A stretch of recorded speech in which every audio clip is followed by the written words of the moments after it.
is the Patriots Drive Podcast. We are all Patriots. Where we discuss, analyze, and answer questions to all things happening in the NFL and with our New England Patriots. Now, here's your host, Cole Kelly. Let's go!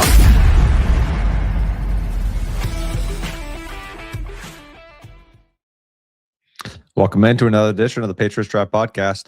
A lot to talk about today. Free agency signings. I think the last time we were live was right before free agency started. So had a bunch of deals going on, a bunch of changes throughout the league. Max Crosby back to the Raiders. So we'll be going over all that and just kind of giving an update on the offseason. Here with my co-host, Chase Campbell. How's it going, Chase? Yeah, it's going good. Excited to talk about some of the big names the Patriots brought in, where they can still improve, who's maybe still out there that they could target, because the team still does have $35 million in cap space. Obviously, they got to save some for a potential Christian Gonzalez extension and for their draft pick. So who knows how much more of that they will spend, but there is a little bit more room for them to make some potential additions to this team late in the process, maybe via trade, maybe via free agency, whatever it is. But there's still a lot to talk about and a lot that could go down with the Patriots from now until, OTA practice one, and then even camp practice one, when they actually will have most of their roster set. Yeah. So just kind of off the top, I just kind of want to get your thoughts on Christian Gonzalez and where you think that deal is headed, if you think it's going to be done soon, if it's a camp thing. Just kind of your overall thoughts on where that is, because I kind of assumed that at this point that deal would be done. Yeah, I thought it would be done too, but I'm not worried about it. Like, I don't think that it's something that they're delaying because they don't want to. Was it Greg Bedard or someone that said the other day on social media that, like, he thinks Vrabel needs to see more or something from Gonzalez? And I don't think that's the case at all. I just don't think that they're rushing to figure this out. I think that they have plenty of time to figure it out into camp after the draft and stuff. And honestly, I think that a lot of it is dependent on if they are to trade for AJ Brown, because that's going to be a huge contract that they'll have to take on the books. And then they got to figure out an extension, how it works money wise with AJ Brown on the books if he were to be a New England Patriot. So I think it's been discussed. I think that they know exactly the range of money that they need to get to for Christian Gonzalez to get extended and signed to New England long-term, but it's just kind of a waiting game. And there's maybe other things that they're trying to figure out before they officially put the pen to paper. Yeah. I also think this comment here is big. Get Gonzo done before Witherspoon. Just if Witherspoon gets it done first, Gonzo's price is just going to be even higher. I can't remember who it was who was talking about it, thinking that maybe he's going to be asking for like $40 million a year. No. I would hope that he's not trying to push it to that extent. I think somewhere between 32 and 35 a year is a fair range for him and a fair asking price. He's one of the top corners in football, and you got to get this deal done before the price keeps going up and up and up. If he's asking for 40 though, something crazy like that, I understand why it hasn't gotten done, but I just have a hard time thinking that he really believes that 40 plus is on the table for him. Yeah, and the other thing is, like, he said, like, this is who drafted him. He wants to be here. Obviously, he knows how great of a organization it is. They were just in the Super Bowl. He's a huge part of the defense. Trent McDuffie just got traded to the Rams, excuse me, and then extended at $31 million a year, and he's 26 years old. So obviously Gonzalez, younger, he'll sign for more. It would have been nice if they could have gotten it done around $31 million before McDuffie signed, but they didn't, and so it's probably pushing 32, 33 million. And then you want to, like you said, beat Witherspoon, because if Witherspoon goes out and gets 32 million, then it's just going to push Gonzalez to 33. So I agree with you on that. Who knows when it will happen? I think it's close. I think it will happen before the season. I'd be shocked if, there's still things New England wants to do roster wise that they're probably waiting to see. Hey, how can we move around cap? Because you always say it, and everyone says it, the cap is crap. So if they bring on another receiver or they make a trade throughout the NFL draft, or even into June, they're going to have to move some money around and be creative with how they free up extra cap space to extend both Gonzalez and potentially bring in a trade candidate.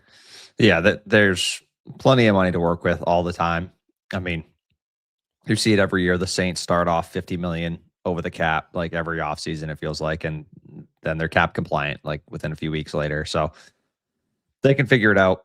Get Gonzo done. That's priority one. I know One of the Boston reporters was kind of talking about just they expect it to maybe happen closer to training camp just because of the cash flow reasons as far as ownership. If they don't have to hand out $100 million right now, if they can wait until 6 months from now, closer to the season, where they can have that money working for them, you know what I mean? Just like business reasons like that. But I don't know. You hope at the end of the day that it's going to get done before the season starts and that you don't wait too long to where the owner is having to pay even more than they would have if they just got it done sooner. I just would like to see this done, not have to worry about it going into training camp, not have to have any, oh, is he going to practice? Is this or that? Like, you just want him to have that taken care of, do his off season as he normally would, and then come in participating, ready to go. Everybody's happy. So hopefully that deal does get done soon. Totally agree. I want to hit on this comment also. Before we talk about the signings the Patriots made, the guys they brought in, who would you say is one of the internal free agents that New England did not decide to bring back and signed elsewhere that you're a little bit disappointed that New England maybe didn't target him or they couldn't reach a deal with them? So I was surprised that Chason went for 1 year at that price. I think that would have been reasonable to do. I probably would have done that over a 2-3 year deal even for him, just how productive he was. They signed Draymond Jones though, and that's kind of going to be the Chason replacement, it seems. Tonga is another one. I really, really loved his game this past year. Seeing him go to the Chiefs kills me. What stinks about it too is that apparently they were really close to a deal before the playoffs and it fell apart. And then they never got close again. That really stinks. I would have loved to lock him up before the end of the season, keep him here. Hawkins was a fun player, but we got fired. So like that makes me not feel that bad about it. A couple of the guys I was surprised about were some of the kind of Vrabel guys, like some of the linebackers that I thought maybe Vrabel would have wanted to keep here, but maybe that's something where he's like, there's some good spots in the draft to grab a guy like that. Yeah, Gibbons. So I don't know. There's kind of a handful of guys, but there was nobody that I was really like, oh, you got to keep this guy. You got to do that deal. I think overall, there wasn't a ton of free agents that were like, you need to pound the table to get this guy back here. Yeah, Tonga's the one for me because we heard so much about him being so close to becoming a long-term Patriot, whether, it was 2-3 years. He ended up signing a 3-year, $21 million deal with the Chiefs. And so it's around $7 million a year, which I do think might be a little bit high for just run stopper. I was hoping it would have been around 5 or 6. And so I'm not super mad for much. Like, I think that can be got like the good for what he is. I love him back. He's gone at that price personally. I think that they can find someone or they can, draft someone and develop him. Plus they have Joshua Farmer and Corey Durden, who actually played pretty good towards the back half of the year. So maybe they're just trying to get younger and cheaper. The one that I'm not closing the door on just because we don't know what's going to happen yet, but I think that Stephon Diggs could come back to the Patriots and it would have to be at a lower price. Obviously they released him. He's not going to get signed anytime soon. So if all this drama with AJ Brown, which is what we'll talk about here in a little bit, doesn't happen, or if there's not a trade, they could look to bring Stephon Diggs back on another 1-year deal just because they need him and they need the receivers help in that room unless they were to go out and draft one. So that's a weird one. The other one is I'm surprised that because they let go of not let go, but didn't re-sign Caleb Von Chasen, and they only signed really Draymond Jones. I'm really surprised that Anfernee Jennings has not been re-signed or has not been at least talked about being brought back. He was released. And so that's just one that's another depth piece. He's not a wow factor, but you can at least bring him in. He's familiar with the system, and he could give you something with that could help the Patriots just depth-wise. But other than that, like, I agree with you. Like, I don't think that anyone on this list jumps out and I'm like, that's a huge loss for the Patriots. Or they let so-and-so go, but they didn't address it with a better or equal value player in free agency. So I'm not too mad that no one left. I'm, sad that there's some guys that we really liked as players and seemed like great fits for the Patriots organization and was a fun part of the team last year. But I'm not all caught up in, oh, they didn't re-sign them and they just didn't get better. They're not spending money. No, they address the needs, or they address the people that they let go or that signed elsewhere with, like I said, better players, if not, the same value, in my opinion. Yeah, I agree there. I just think like Diggs was a fun player this year.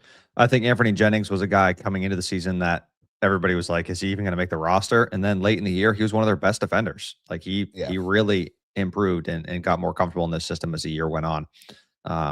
So I am surprised that they already, even if they re-signed everybody, they still would have needed an edge rusher going into this offseason as one of their main needs. So they ended up losing 2 of them, gaining 1 of them. So you still would think they need at least 1, maybe 2 edge rushers to add before the season starts. So that's going to be a priority for them, it seems. And then as far as Diggs goes, I'd be a little surprised if he came back, just because it feels like Romeo Doubs was the Diggs replacement. It feels like they're going to use him more inside. I know people have talked about the snaps with Doubs compared to the Packers. He kind of was on the outside more, but the way that the Packers align, it's almost like he was playing the Z and slot role. I think that's probably where they want Doubs long term, and probably targeting more of that AJ Brown outside guy, or with Denzel Boston, or who knows, and then in the early stages of the draft. So would I be opposed to Diggs coming back? No. I think if he was, I think they could have figured something out earlier if they thought that he was going to be here. You know what I mean? Worked a restructure or something like that. I don't know that they're going to be like, all right, you know what? Yeah, we'll sign you again for 1 year, $26 million, and you still would get paid the same. I don't know that happens, but maybe he sees his market and he's like, you know what? Maybe I will go back to the past for 20 mil this year, and just we'll figure it out. And Dobbs is versatile, so he can play on the outside too. It's not something that he can't do, but I think he will be most efficient and most impactful being kind of more on the Z slot role in this offense.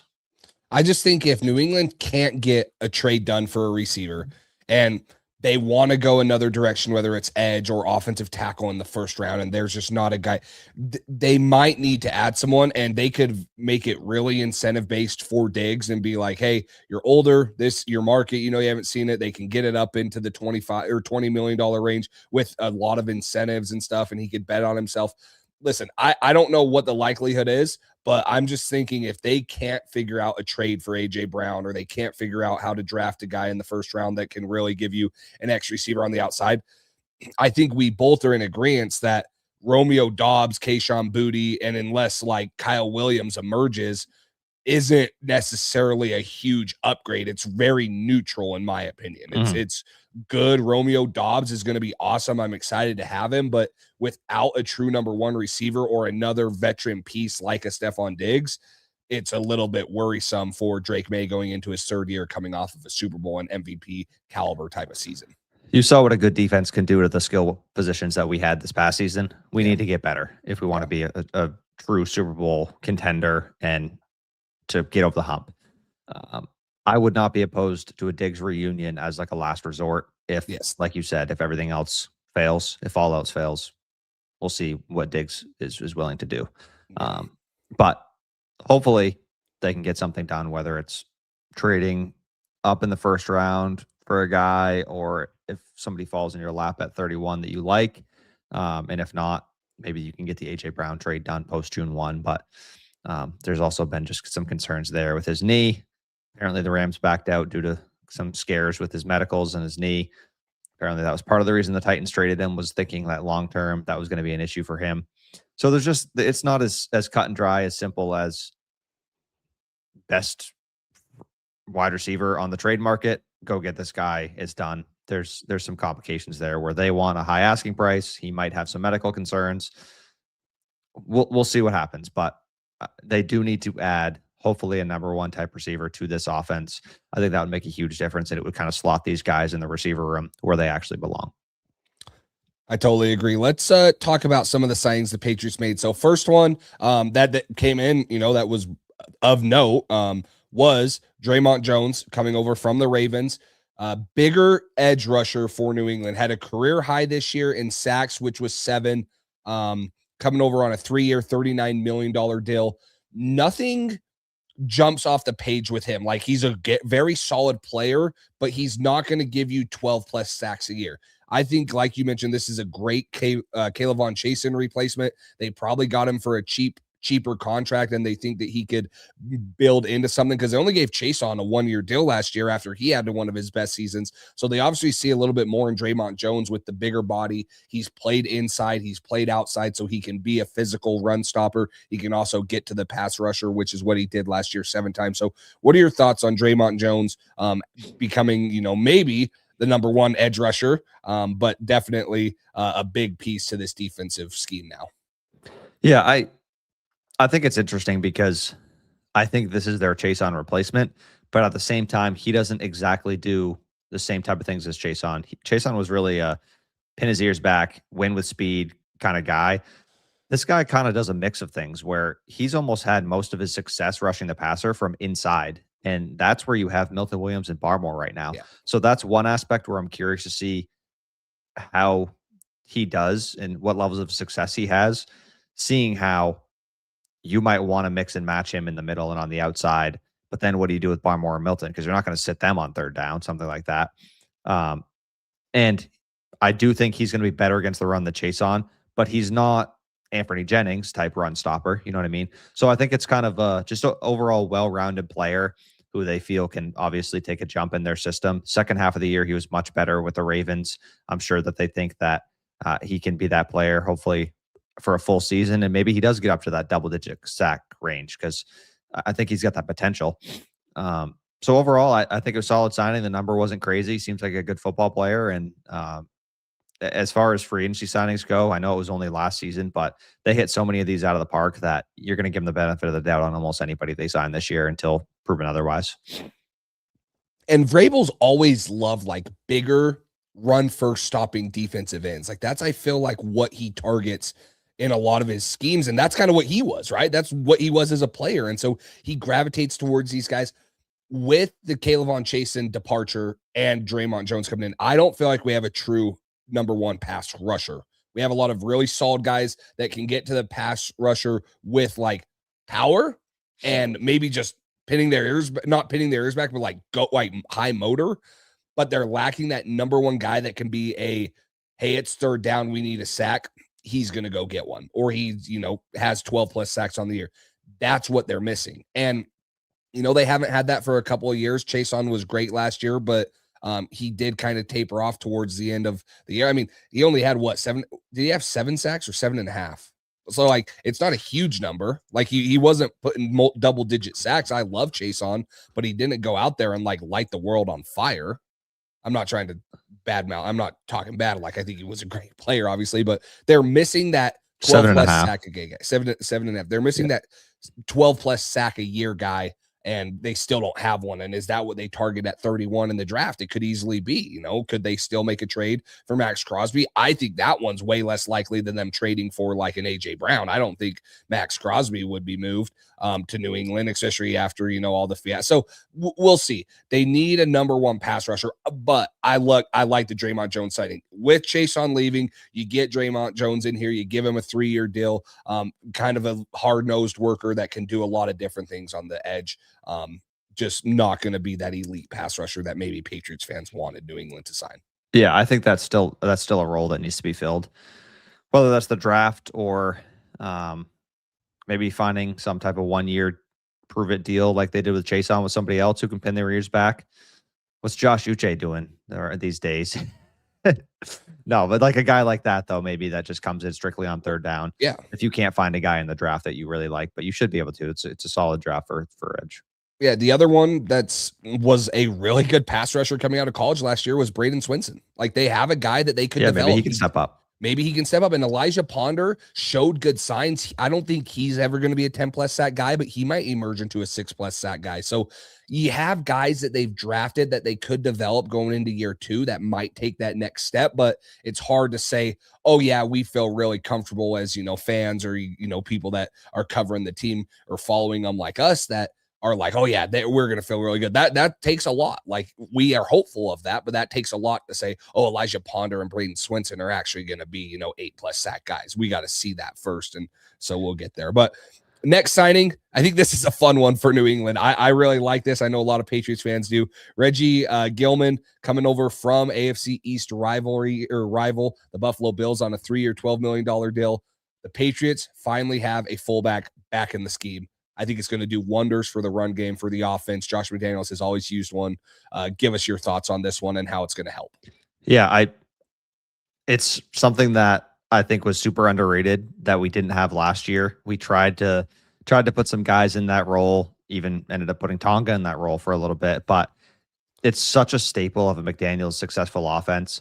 Our running game was so up and down last year, mostly down. It didn't get going really until late in the year when Ramondre started playing the best ball of his career.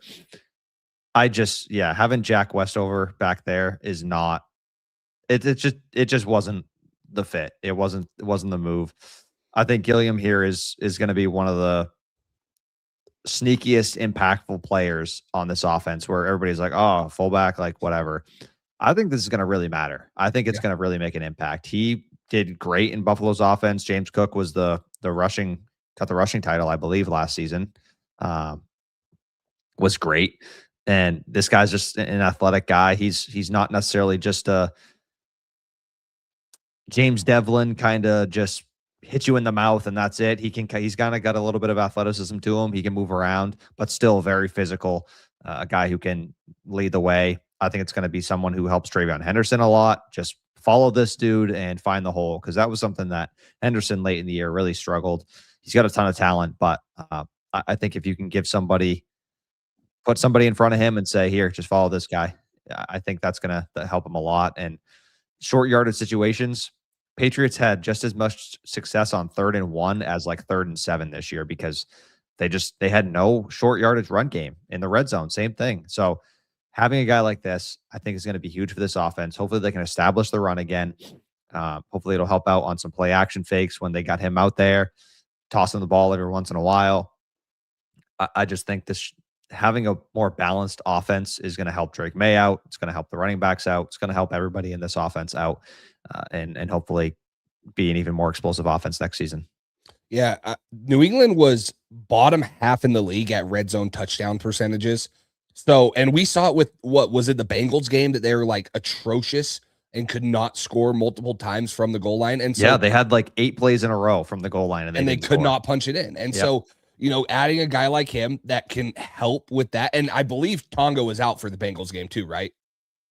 That sounds right. Yeah. So they didn't have that type of guy in that role, or they didn't have the ability to deploy one. So he's going to be a great addition there. And like you said, with the athleticism, we saw a lot of 12 personnel last year. Well, right now there's not a second tight end I feel comfortable with New England putting on the field with Hunter Henry. Now they could draft one. Maybe they could still go sign David Njoku or something, or make a trade for a smaller name guy like Michael Mayer. Maybe he wants out of the Raiders or whatever. So there's ways to get one, but you might just see more 21 personnel instead of 12, right? Fullback, running back, and then tight end. Maybe you put him as a wing tight end, and you can have him be a slice guy, run away zone, run counter, whatever it is. You can do a bunch of different things with a guy like him, and still get the personnel, because a lot of teams, when you go 12 personnel, they're going to put an extra backer on the field. So if you go 21, they're going to do the same thing. So you can get him in advantageous situations with his athleticism too. Like you said, sneaking him out on a little bit of a flat route, doing something with him in the passing game. He's not known for that, but he has had, let's see, I had it right here, 16 career receptions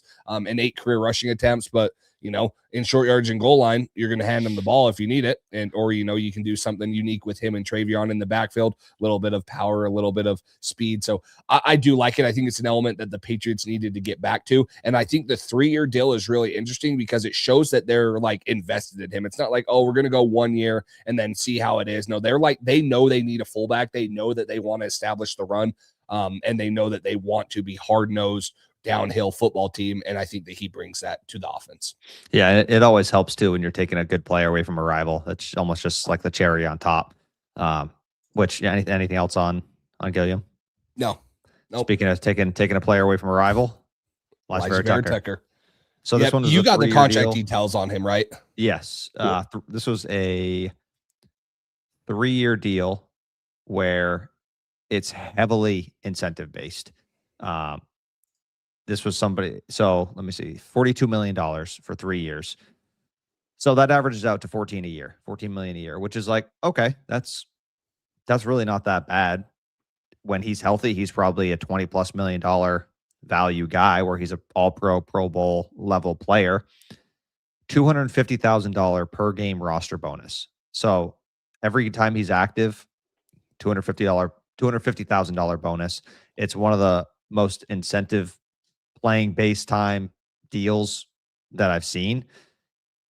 The Patriots were able to get a potential all pro level guard on their terms and protect themselves in case of injury. I think this is one of my favorite signings when you see the structure of it.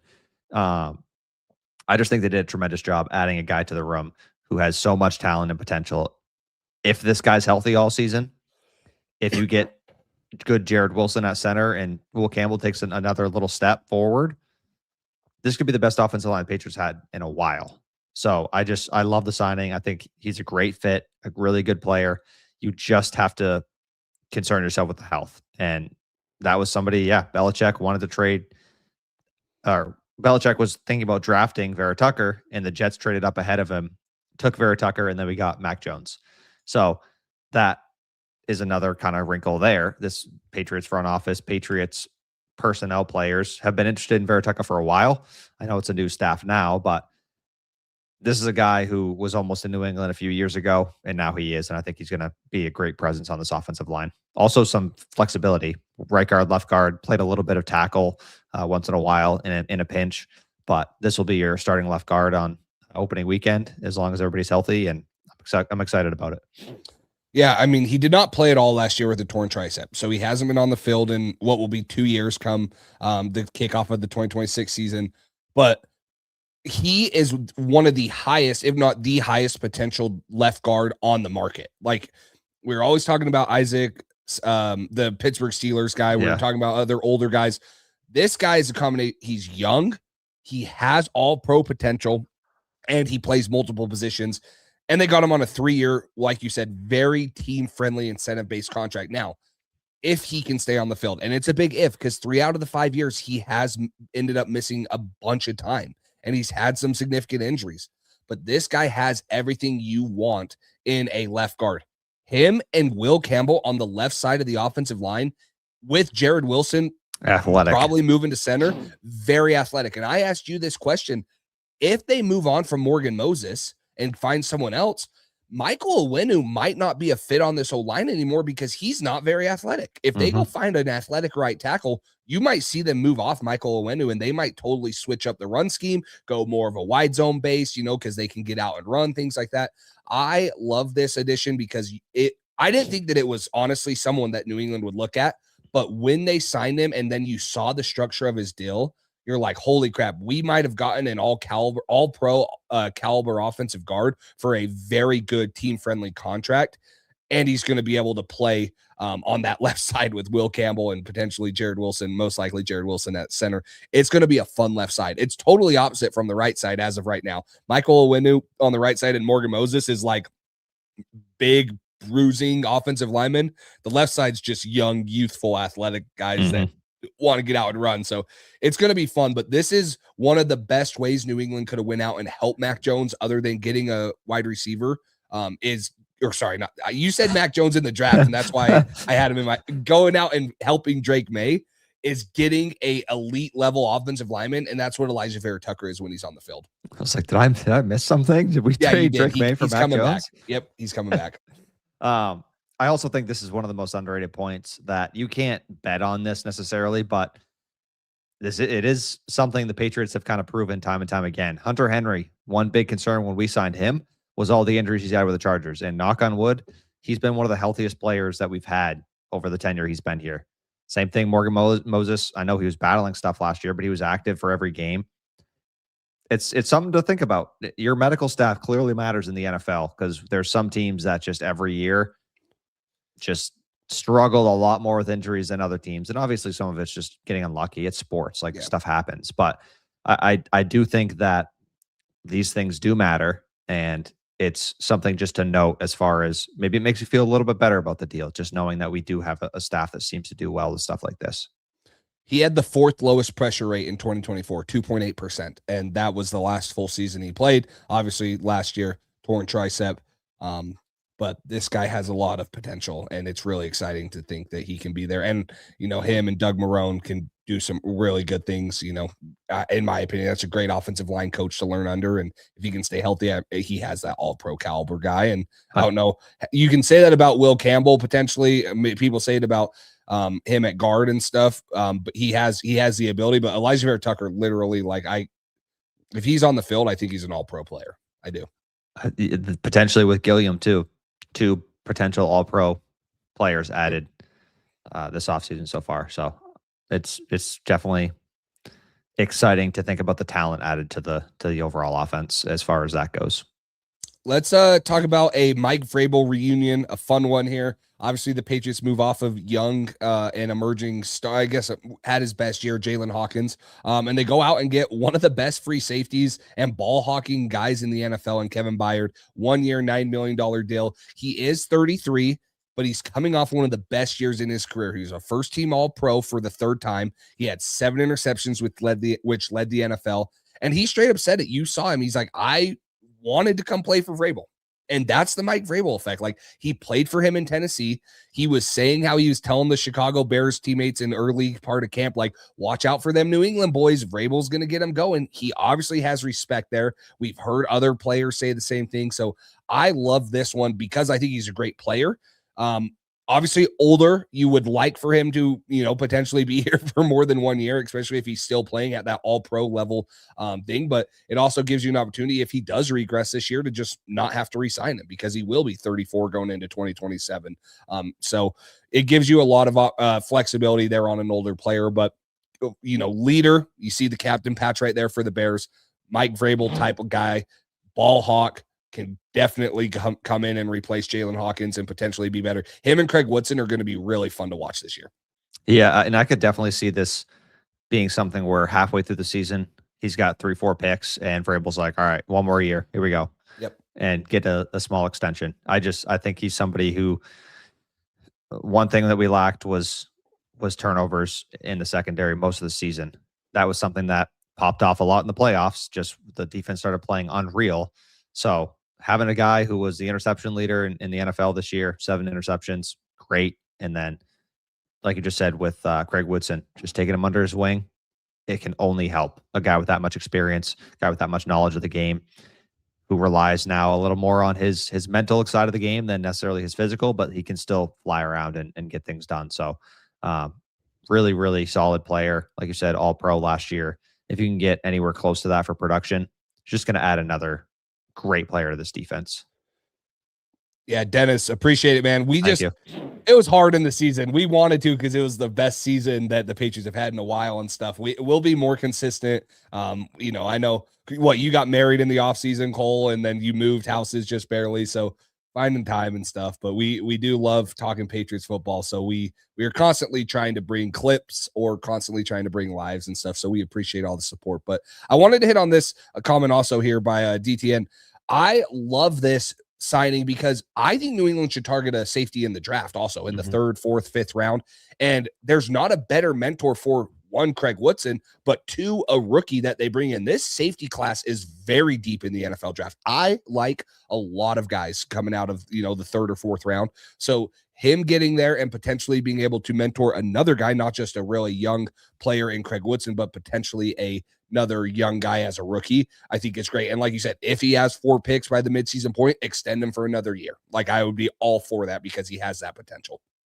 Yeah, absolutely. I just think it's another great player who can, like you said, mentor maybe a couple different guys there. It doesn't really get better for a situation there. Same thing with kind of Moses this year. If you draft the right tackle replacement, it's somebody who can show them the ropes, like he did with Campbell this past year. Campbell talked about how valuable Moses was for him as just being somebody he could ask questions for and talk to and calm him down when he had a bad game and just stuff like that. Just knowing the ropes of the NFL, it definitely helps having a veteran presence in the room with you and in your ear to kind of help you through the process. for sure. And like we mentioned, it's underrated captain, vocal leader, Yeah. Mike Vrabel type guy. So Absolutely. let's talk about the last big one that I think a lot of Patriots fans might have started to come around on it more, but at the time they wanted bigger. They wanted Alec Pierce. They wanted to go trade for AJ Brown, and AJ Brown's not out of the question, right? But New England goes and gives Romeo Doubs a 4-year, $80 million deal. And there's a lot to this, in my opinion. Romeo Doubs has been great in Green Bay, but everyone knows that Green Bay is known for how often they rotate their guys. Like they always have a lot of good receivers, Jaden Reed, Christian Watson, Romeo Doubs. Like, but he is the one guy that it feels like is always out on the field when he's healthy. He's very reliable. He didn't have a lot of injuries like a Christian Watson or a Jaden Reed, but he had 55 catches, 724 yards for the Packers last year. He's 6'2". You said it earlier in the show. I believe he brings you Z and inside the slot versatility. He's a great separator, really good route runner, strong hands. You guys see he's going to become known for the Guardian cap too. Like that's what everyone already knows him for. They gotta find a way to improve those. I saw a couple. Caps. Yeah, I saw a couple college teams this spring or whatever who found a way to make it look a lot better. So yes. we got to figure it out. It just does not look good like this right now. So I like this, and I think me and you are both in agreement on this. I'll let you talk about it like once I'm done saying this. But if he is your 1B or number 2, this is a home run signing. If he's your number 1 with Kayshon Boutte, is there going to be problems against the elite defenses? That's the question. Because I love Romeo Doubs as a player, but I think if you find one more elite number 1 receiver, Romeo Doubs, Kayshon Boutte, all those other guys are that much better because they don't have the spotlight on them. Yeah, I think you nailed it. If this guy, it's hard for me to react to this signing right now. First week of training camp, probably will have a better reaction. Just seeing what they do in the draft, seeing what they do with AJ Brown. Like you just said, if this guy is your number 2, I love the signing. 4 years, $80 million. I think it ended up being like 17.5 a year. Really not that bad. He's got a little bit of incentives to get it up to 20 a year, I think. But you said he was around 55 catches. If you can get up to like 75, have a little more volume playing inside and in Z, I think he could probably give you at least what Stephon Diggs was going to give you this year, probably more. I don't know if he gets what Diggs had last year with 1,000 yards, but if you can get up to 900 yards, 75 catches, and he's still young, just an ascending player, I think you're going to be okay with that for getting cheaper from Stephon Diggs and way younger. I think this guy could be a really nice player in the offense. And like was said somewhere over here, reliable in the red zone, got good hands, somebody with a decent amount of touchdowns last year. Just adding to that offense. You got Gilliam, who can lead the way in the run game, and having a guy who can be a red zone threat, and Doubs also. Just red zone offense was poor last year. One of the biggest struggles, improving here with another red zone type threat. Yeah. And I mean, listen, it's a fun signing because the Patriots are bringing in, they understand that they need to bring in more receiver help, but I don't think this is enough. This is a great step, but this is not enough for Drake May to take that. I mean, he already took the next step, but for the Patriots to continue what they were last year and build off of it, because the Patriots made the Super Bowl, but we all saw how far off they really were in, when they played Seattle, right? And if they would have played the Rams, it probably would have been the same thing, but Denver went out and got Jalen Waddle for Bo Nix, right? Like there's guys out there that are improving their team and giving these young quarterbacks more and more options. So great. I love the combination of Romeo Doubs, Kayshon Boutte, Kyle Williams, if he can continue to develop. Mac Hollins was really good, but you need one more guy, one more out there. And this is a really, really good wide receiver room with a lot of talented players that can go off at any point and just help Drake May continue to succeed in the NFL. Yeah. And like was said here, good separator. Like as far as, especially late in the year, Diggs was getting no separation. Booty was relying a lot on contested catches or a perfectly thrown ball by Drake May. Kyle Williams, same thing. He's got speed, but didn't have a lot of guys who were really creating separation versus man coverage. That is hopefully something that will change with the signing as well. Totally agree. Let's we're gonna take let me just pull this up real quick. Go ahead. Yep. It's let me see.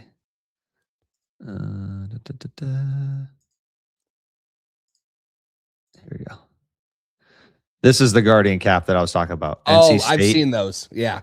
Looks much cleaner, much smoother. Like, yeah. You don't have the wrinkly cap over the helmet. Like, this looks much better, in my opinion, than the Romeo Dobbs one and just the ones there. We'll see. I can see the NFL being like, oh, those aren't safe enough or those aren't whatever. So who knows? Because those are actually like, because our equipment guy that I know has looked into those. Those are used so that you can change the color of your helmet, but not having to have multiple helmets. So teams buy those and put them on top of a black helmet so they can have a white helmet for 2 weeks instead of having to buy a black and a white helmet.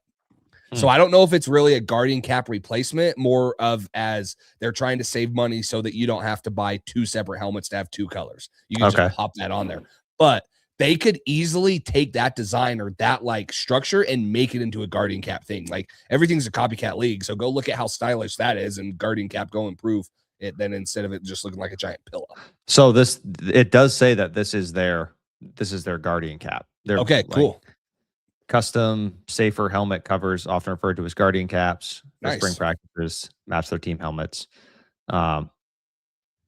Yeah, so it says that this is a Guardian cap, so it must have the padding in there as well. Nice. Yeah, the ones I've seen are more of like just changing color, cover. But that's probably a different one then. And yeah, that is way better looking than the Guardian cap. It looks way smoother, like way less. I don't know. It just looks nice compared. Ashton, how's it going? So let's we're gonna take a quick 30-second ad break, and when we get back, we'll talk about a couple more things before we wrap up the show. Are you tired of trying to find the best deals on tickets to your favorite events, concert, and games? Then SeatGeek is the answer. With over 28 million downloads, SeatGeek is the #1 rated ticketing app. You can find the best deals thanks to their app and website showing you what prices are good and bad. And now you can use code PatriotsDrive for $20 off your purchase. So go ahead and get those tickets you've been eyeing because you don't want to miss out.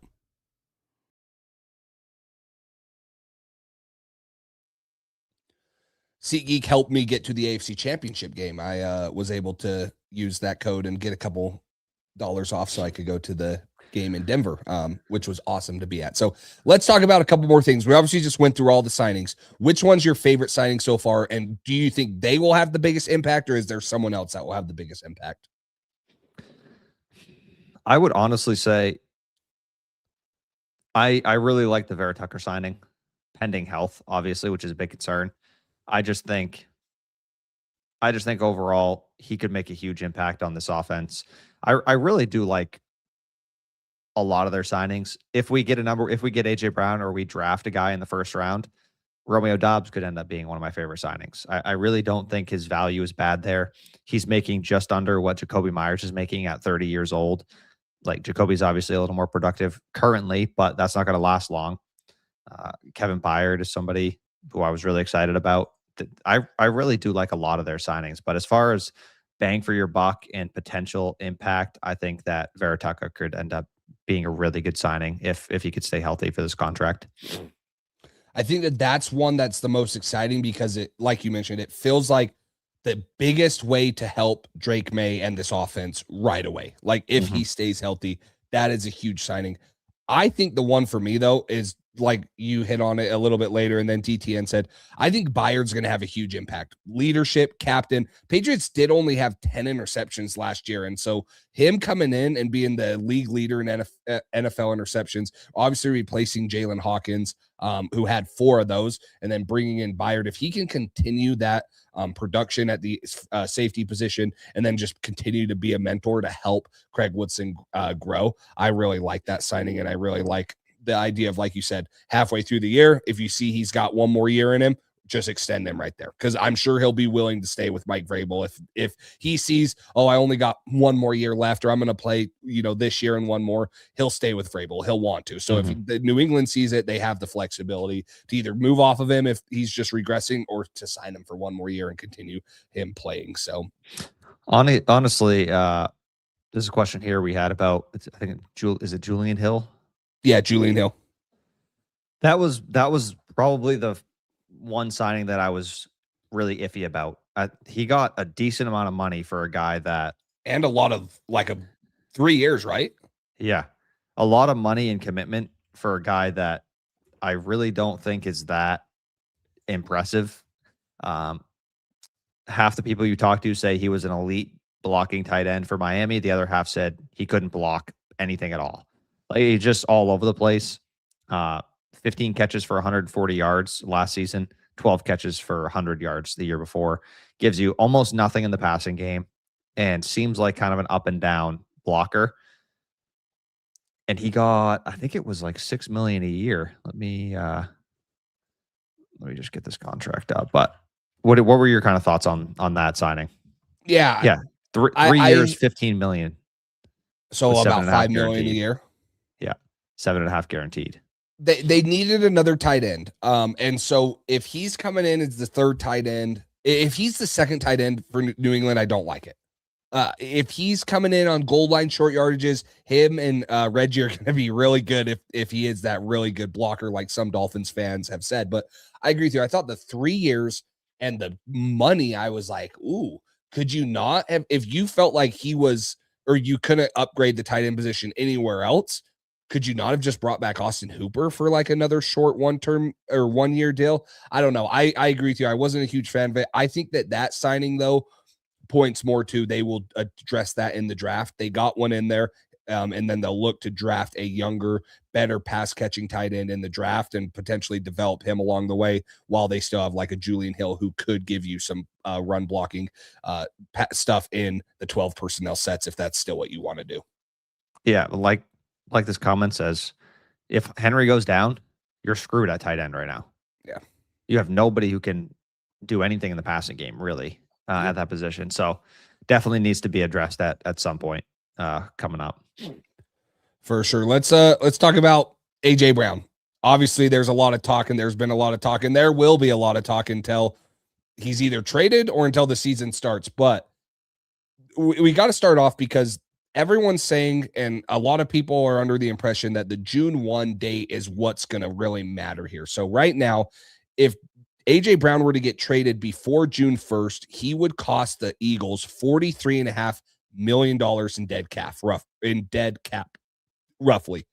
That's $20 million more than if he's traded after June 1st. So they're probably holding out to hope New England will come crawling back, but I don't think that there's any other team in the NFL that's really still on AJ Brown. You heard the Rams, you heard the Broncos. Well, the Broncos traded for Waddle. The Rams probably aren't going to do it because they're not going to trade another pick. Plus, they already have the 2 receivers. So I think that if he is to get moved, New England has to be the front runner, but it's if New England can get up to the asking price, or if Philadelphia will get off of what they currently want, and if they really do want to eat the $23.5 million of dead cap coming June 1st. So I know you're sick of the rumors. I'm kind of sick of the rumors. What are your thoughts on this whole situation right now and where it looks like it's going to end up going? So just a couple things. Does it concern you at all that the Pats seem like the only horse in the race for a player of his caliber being available? A little bit, but maybe a part of it is just Vrabel's the only one that wants to put up with it, and he knows he's worth it, or I don't know. I'm kind of 50-50. I do think that there's some teams that are out there that could use him, but maybe they also don't want to wait until the June 1st one. Like, if I'm Denver, I feel very happy that I've just got it out of the way, that I went and got a younger Jalen Waddle. And so maybe there's just teams that pulled off because it was taking too long. Howie Roseman might have been too picky or particular in what he wanted, but then again, maybe it is the knee injury is a huge concern. Reportedly, the Rams were heavily considering a deal, and they were going to move Devontae Adams elsewhere and get AJ Brown. The knee scared them. That's what's kind of been That's what's kind of been reported. I don't know if that's something that the Patriots are comfortable with. Some people, I just listening to some other podcasts, some people have said the people they've talked to say, no, the knee thing, it's really not an issue. It's just a Philly thing.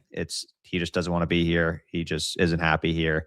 And maybe his knee will be totally fine when he goes elsewhere. So I don't know. It's just tough. The other thing is also Howie wants a ton of value for him. I am not giving up a 2027 first round pick for AJ Brown. I'm sorry. If this situation gets to June, the price better be going down because I'm not comfortable giving that up. You have no idea what's going to happen next season. It could turn into a Commanders type thing if Drake May gets hurt and the Eagles end up with a top 10 pick, top 5 pick in the draft, in a draft that's loaded. I'm not risking that. So if you're talking 2027 picks, okay, maybe I'll do a second and maybe a late pick or something like that. But I'm just not comfortable risking a first round pick that's unknown. This year, on the other hand, I would do, but it doesn't seem like he's getting moved at all until past June 1st, which makes sense for Philly. Just doesn't make a lot of sense for the Patriots. I really love AJ Brown. I've wanted him here forever. It stunk that we drafted N'Keal Harry over him. He should have been a Patriot a long time ago. At this point, I would still love him here for the right price. I hope they get something done because the Patriots desperately need a number one receiver. But if you feel like Philly's not going to lower that price and they're going to ask for a 2027 first, trade up in the draft for a guy. If one of these guys ends up falling, is it Jordan Tyson or whatever? His name started to be rumored. I know he has his own injury concerns, but if he starts falling, I'd rather trade up in the draft for a guy that you believe in, for a young guy, cheap money, and trade up. If you're going to send assets anyways for a receiver, go get a guy like that and just see what you can do developing him. I know it's not going to be necessarily year one what AJ Brown might give you this season, but long term, I think he's going to be better off with the Patriots there. If you can get AJ Brown for a second in 2027 or something like that, then I would say go ahead, just get that deal done and draft this year. You can get an edge, you can get a tackle, whatever you need in the first round. It'll be really interesting to see well, I'm sure they will, but how realistic trade talks start heating up towards the draft. Like on draft day, is there talk about, oh yeah, they'll move pick 31 for AJ Brown, maybe pick 20. Maybe Philly's like, oh, we could get this guy at our original pick and get a guy at 31. So it'll be interesting to see if they were to do a draft day trade. That would be the earliest I could see an AJ Brown potential trade for the Patriots. But I agree with you. It's not going to happen until June 1, if it happens at all. And I think if it happens at all, I think it's because AJ Brown's going to finally put his foot down and say, no, I'm out. I don't want to be in Philadelphia. Because Howie Roseman is holding out, and he's never going to get the picks he really wants for AJ Brown. But AJ Brown also has hinted at wanting a trade and has hinted at he would love to play in New England for Vrabel again and stuff. But he hasn't straight up said, I'm requesting a trade. So that could totally change things. But if it is a 2027, I think you can give a second and a fifth or a second and a fourth. And like you said, improve the team with 11 draft picks this year, or you could potentially trade down a couple times and recoup 2027 picks because you're going to trade for AJ Brown. So it'll be interesting to see. I want him here in New England. I really do. I think for 3 years, he'd be really good with Drake May. He'd make this offense much better. He's a huge target on the outside. That's a big physical presence. And he was a little disgruntled, and that offense was not good in Philadelphia last year. Like, plain and simple, he was not happy because that offense did not have great timing. Him and Jalen Hurts, whatever it was, they weren't throwing him the ball down the field. So maybe a change of scenery is what he needs, and he knows that he can play for Mike Vrabel. So if it were to happen earliest, I would say is draft day, but I would bet that it's really going to become a potential trade for AJ Brown post June 1. I'm not super concerned about the locker room aspect. I know he's going to demand the football a little bit, but I can't think that he's going to demand it any more than Stephon Diggs kind of would last year. And that Drake does a great job spreading the ball around, but just having a guy who you can, when the moment counts, when it's a big moment, hopefully give it to him. I just think AJ Brown, if he's healthy and if this knee really isn't an issue, adding AJ Brown to this football team would be so fun to watch. Him, Romeo Dobbs, whether Booty's still here or not, Kyle Williams. Like, you got it would be the best receiver room we've had in a while, and it would be really exciting. Just this Well, offense in general. If you can get AJ Brown, the yeah, upgraded offensive line, and if AJ Brown is healthy, given everybody on the team is healthy, week 1, that would be the best offense that we've put out in years. for sure. Are you buying into if AJ Brown were to be traded to the Patriots, Kayshon Boutte would be included? Are you buying into that? A little bit. I think it's certainly a possibility. You have, if you trade for AJ Brown, you have AJ Brown, Romeo Doubs, Kayshon Boutte, Kyle Williams, Pop Douglas, Efton Chisholm, Mac Hollins. I'm probably missing somebody, but you got like 7, 8 different guys on the team who all probably should be having a role, and that's just not really super likely. I think AJ Brown is going to be probably on the outside, and you're going to have Romeo Doubs as a Z slot. I don't know kind of where you put. You could say move on from Pop, but like that's who I'd move on from. They just do different things though. Like it's not. Yeah. You know what I mean? It's not like Pop is going to be losing any playing time with AJ Brown getting traded for. He doesn't do, like, they don't do the same things, which is why I would move on from Pop too, just because I think he makes the least impact of these guys. But at the end of the day, like Kayshon Boutte is going to be losing snaps with AJ Brown being traded here. If that were to happen, you could try to move him inside more and see how that goes. But he's played outside every year of his career in the NFL so far. So I don't know. I think it's interesting. Maybe you mix and match AJ Brown inside sometimes too, and Dobbs at the slot, AJ Brown at the Z, and your Boutte on the outside. But I just don't know if that's really where everybody would fit best. So I think it's certainly a possibility. And if you're trading Kayshon Boutte and you're giving up less draft capital, maybe it makes it worth it. Yeah. I've seen him included a lot and stuff, and it would make sense that, Philly, if they could get a second in Boutte or a second round pick in Kayshon Boutte, or maybe you lower it to a third round pick in Kayshon Boutte, a younger, cheaper guy that they could work with, because he has shown potential for sure. So last thing we want to talk about, obviously all this free agency stuff leading up, draft is less than a month away. If you guys haven't, make sure you watch some of the mock draft Mondays. I'm actually doing, I need to ask you this, Cole, but I'm doing a mock draft with Alex Barth on Thursday. Hopefully if you can join, we'd love to have you, but we'll do our annual Alex Barth mock draft live. Hopefully me and Cole are both there, but for sure it'll be me and Alex. But what positions are you wanting them to target at 31? Is there a specific one that's like, this is this is the position I want? Is it best player available? What are you thinking for pick 31 with New England? I think if you're drafting for need, it puts you in a tough spot. That's where we got Cole Strange. I think you have to mix best player available and position of need a little bit. If you're not planning on trying to trade for AJ Brown, you need a receiver. You also need an edge rusher, and you need a right tackle.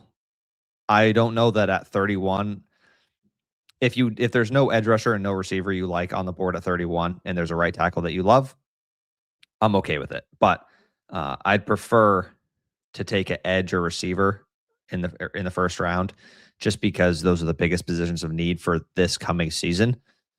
And if you can find a player that you really love there who's going to contribute, great. I know Vrabel was working hands-on with a right tackle at Arizona State's Pro Day the other day. And maybe that's somebody that we end up taking. Morgan Moses, we do need to plan for the future. He's certainly up there in age. Later in the draft, we still need a tight end. We need a safety. We need probably a linebacker. There's still a lot of needs on this team, but the most pressing one, I think, is receiver, edge, and then that right tackle is not far behind there. Yeah, I would agree with edge. The hard part about edge is there's that part of the draft right there. There's not like a guy that I love that's super just twitched up, and like there are a lot of Draymond Jones type of guys, like bigger, stout edge rushers.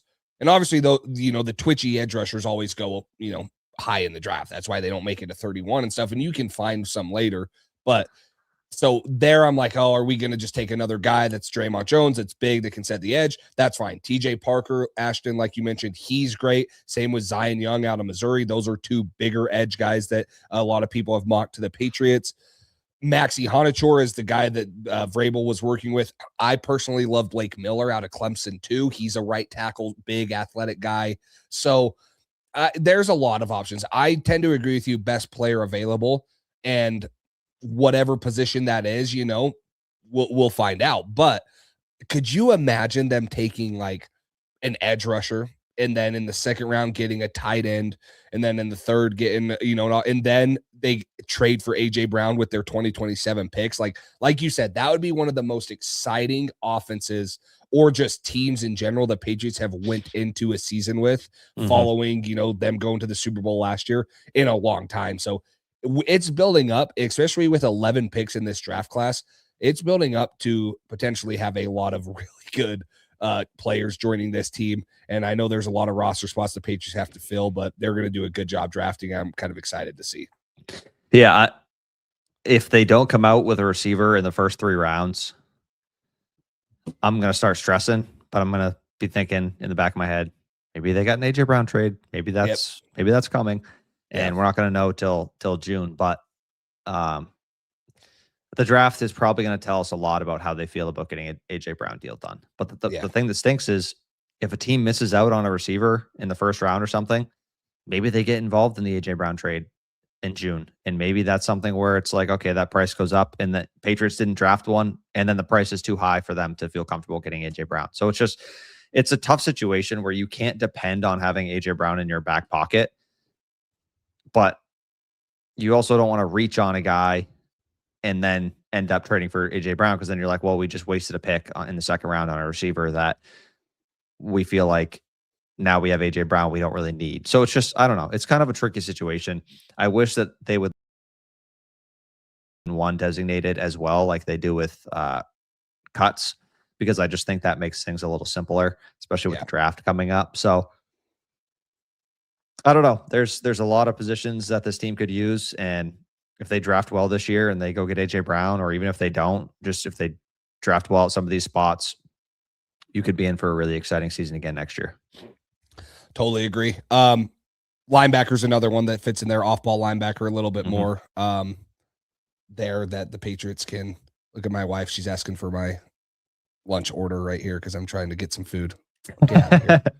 But I'm actually not a fan of Kyle Lewis, just because I feel like he's a bigger safety. I don't think he's a true off-ball linebacker. If they could somehow figure out how to get Jacob Rodriguez, or, there's a guy out of TCU that's really good, so they could find some guys there. But I'm excited to see, because they're going to take best player available. I just feel like that's Mike Vrabel, Elliott Wolf's philosophy, and especially at pick 31, when you're coming off of, the going to the Super Bowl and you still have needs to fill. They're going to have an option to, the best player is a right tackle. There's the Morgan Moses replacement. The best player is a receiver. Boom, let's take him. Maybe they don't need to trade for AJ Brown. Best player is an edge. There you go. Now we have an edge rusher, which is what they need. So yeah, I'm excited as heck for the draft, and couldn't wait any longer. I wish it was tomorrow, but I know we got to wait a little bit of time. It's always the most exciting time of the year. It's just filled with potential and possibilities, and it's just exciting to add a bunch of potentially talented football players to your team. So I'm super excited as well. Totally agree. Well, if you guys haven't already, make sure you hit the like button, subscribe, turn the notification bell on, so when we go live again with Alex Barth for the mock draft next week, or we upload any videos, you guys can be notified. You got anything else, though? Go Sox. No, go Cubs. Cubs are down 4-0 right now. No, they're not. I'm watching it right now. It's 0-0. I think you're watching the Sox game. No. Oh, okay. So go Jazz. That's the real thing. They got 10 more games to lose for the number 1 pick, and then we might be like the Celtics with Ace Bailey and AJ DeBanza. We might be like Jaylen Brown, Jason Tatum. So crossing my fingers that we get some NBA championships over here like you guys got there. So that I thought we were going to end up with him at the beginning of the year, because everybody thought we were going to be top 3 team. I was like, we might be adding another star, but I mean, I can't complain about being a second seed in the East either, though. So especially with Tatum not playing most of the year and now coming back, you're like, you might win the whole East now. We'll take that for sure. I was talking to some of my buddies the other day. I was like, watching a 7-game series versus Oklahoma City, if that was like the finals matchup, if we made it there, would kill me. Just watching Shea for 7 games get foul bait after foul bait call. I'm like, it's infuriating. One of the worst NBA players to watch, but it's awful. Totally Anyways, agree, so But That's all I got. yep, and then we got the Mammoth. The Mammoth are trying to make their first playoff in franchise history. So, that's right. You don't follow hockey as much, right? You're more of like baseball, That's- basketball. Yeah, That's the least one you follow. it's Pats and Celtics number one. I mean, Pats and Red Sox number one. Celtics a close second, and then Bruins are down there a ways. I watch once in a while, but not like football or baseball or basketball. Sure. Yeah, it is fun that it's baseball season. So, but Love it. Anyways, Missed it so much. Yeah. Anyways, appreciate all the support, guys. And until next time, we will talk to you guys. Thanks for listening to this edition of the Patriots Drive podcast. Follow us on social media to stay up to date with all things New England Patriots. Make sure you tune in to the next episode and check out patriotsdrive.com for more great content. We're on to Cincinnati.